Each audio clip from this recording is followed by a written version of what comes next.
Tambah selaku dosen bahasa Indonesia, dan selamat sore kepada teman-teman sekalian. Di sini saya Arjun Remani dari kelas A tingkat 1 dengan NIM 03202101 akan memaparkan atau menjelaskan sedikit tentang paragraf. Jadi, paragraf adalah suatu gagasan yang berbentuk serangkaian kalimat yang saling berkaitan satu dengan yang lain. Fungsi paragraf adalah untuk menjadi penanda dimulainya topik baru dan memisahkan gagasan utama dengan kalimat penjelas. Kita lanjut ke ciri-ciri paragraf. Ciri-ciri paragraf ada 4. Yang pertama, paragraf diawali dengan huruf kapital dan diakhiri dengan tanda baca titik. Yang kedua, di dalam paragraf terdapat ide pokok atau gagasan utama yang biasanya ditemukan di awal, di akhir, dan di awal dan di akhir. Yang ketiga, paragraf berisi kalimat penjelas.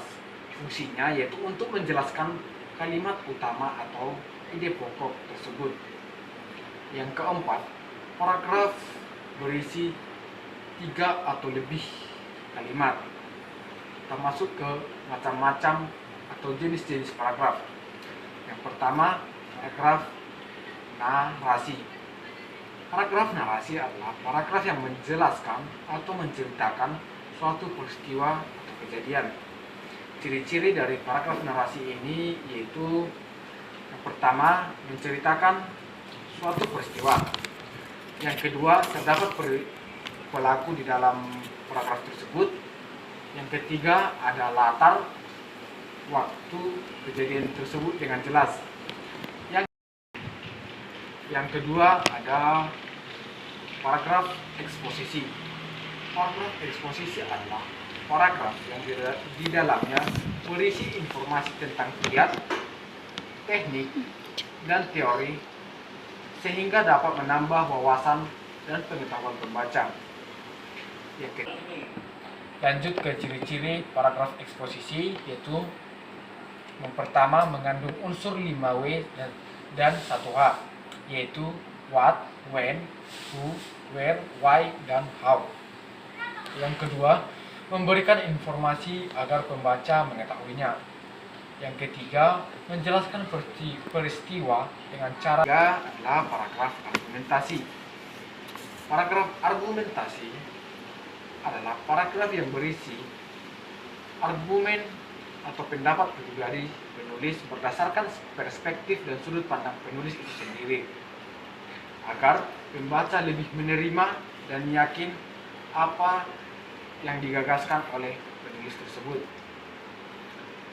Ciri-cirinya yaitu berisi pendapat. Yang kedua, biasanya digunakan dalam debat.